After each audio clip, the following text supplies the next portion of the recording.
Hi everyone, and welcome back to my kitchen. It is so good to see you again. It's appetizer day and I'm going to show you how to make twice baked potato dip. It's going to be so delicious. Plus, wait till you see what I'm going to use to scoop that baked potato dip with.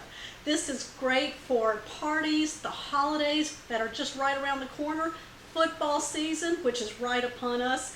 All right, you want to make this one? Let's go ahead and get started with preparing the baked potatoes first.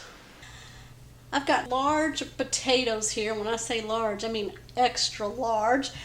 Or you can use 6 medium potatoes. I've just got a vegetable brush that I'm going to clean off my potatoes really good with. Give them a good scrubbing. Just going to take a clean kitchen towel and then dry them off.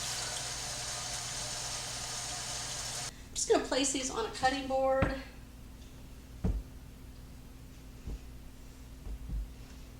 I'm just going to take a fork and I'm just going to stab the potatoes 3 to 4 times on each side.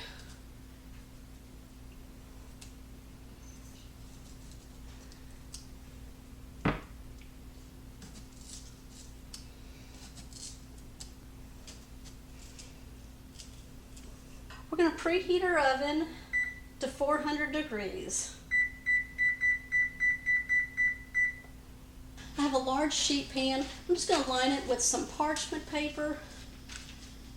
Place my potatoes on.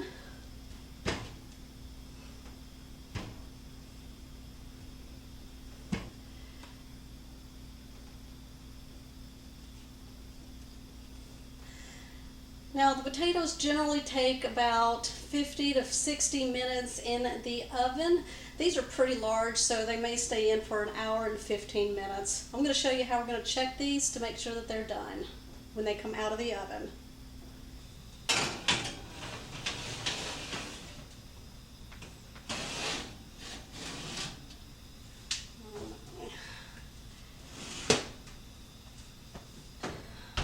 As the potatoes go in your oven, you can also cook your bacon at the same time in the oven. Just use a deep lipped pan, and I just put some parchment paper on it, and lay out your bacon flat.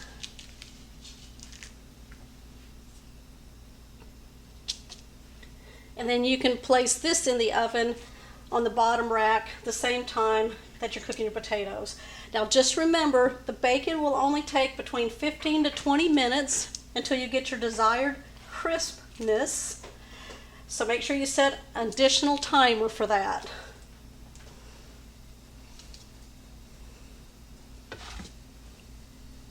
My bacon just came out of the oven. Oh, it's nice and crisp. There's still some chew left to the bacon here. Trying to get a piece here for you to show you the bacon here.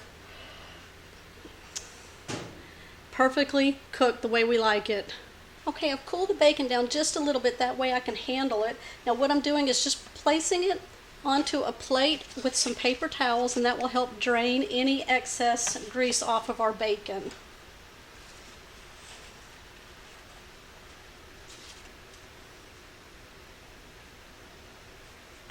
Okay, to test your potatoes, you just want to take a butter knife and you can just poke it into the potato and feel around in there, and it'll feel soft. And if it's soft, then your potato's done.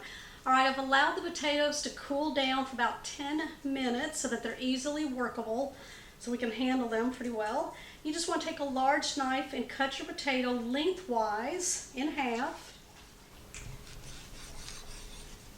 I'm just going to take a clean kitchen towel. We're going to place half of the potato onto it to hold it. That way we don't burn our hands. I'm just going to take a large bowl. Using a spoon, I'm going to scrape out the inside of the potato from the skin. Get as much of that potato out that you can. And at this point, you can discard the skin. We're not going to need it. Now, if your potatoes are cool to the touch a little bit or warm enough for you to hold, that's totally fine. You can do it like that. All right, I've got my 7 pieces of cooked bacon. I'm going to take a large knife and cut these into bite-sized pieces. And if you want to chop them up even more than that, you can certainly do that. I'm going to place half of this into my potatoes. I'm going to save the rest for later. All right, I've got about 4 green onions. So I'm going to start down here in the green part and cut these into small pieces. Go on into the whites too. Go all the way up. We're going to place half of these into our potatoes. I'm going to add 3/4 cup of sour cream, because we like sour cream in our baked potatoes, right? All right, we're going to put 3/4 cup of cheese in here. We're going to add 1 stick of softened butter. Now, if you're just pulling this out of the refrigerator, you can just put it in the microwave for about 15 seconds in a small bowl and just take the chill off of it so it's nice and soft. Everything we like on a baked potato.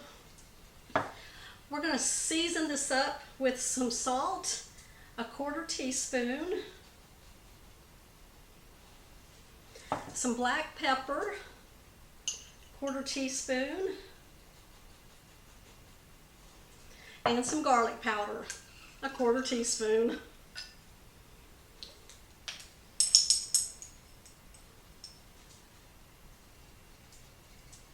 You can do 2 things with this. You can use a potato masher and mash all of this together, or you can use an electric hand mixer and blend it all together.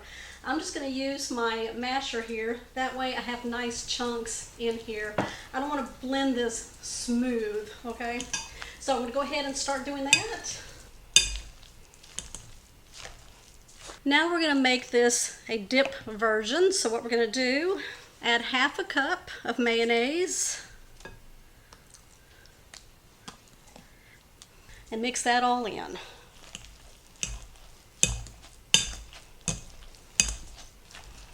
Okay, we're going to take all of that filling, we're going to put it down into the 9x13 baking dish. God, it smells so good.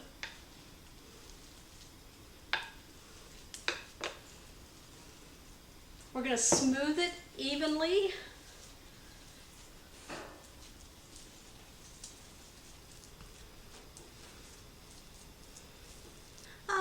A little snack while we're waiting for this to cook. Okay, I'm going to take some bacon, sprinkle that on top, the green onions, about 1/2 cup of some shredded sharp cheddar cheese. Now, I don't want to cover up all the green onions or the bacon. We're going to pop this in the oven at 350 degrees for 30 minutes. I'm going to be back and I'm going to show you how we're going to eat this dip.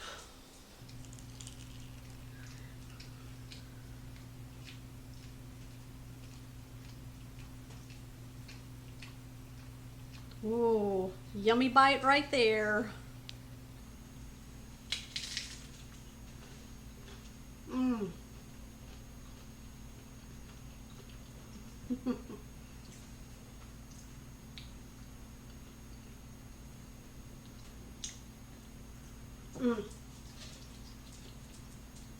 You need a big bowl of Ruffles potato chips to use as the scoop for your dip.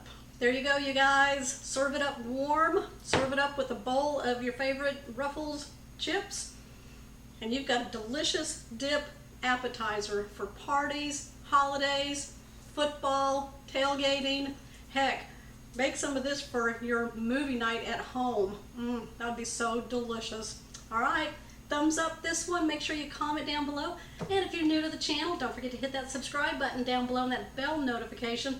Also, I have a recipe blog, catherinesplates.com. where you can find many more appetizer recipes and my cookbooks. Okay guys, I will see you on my next episode.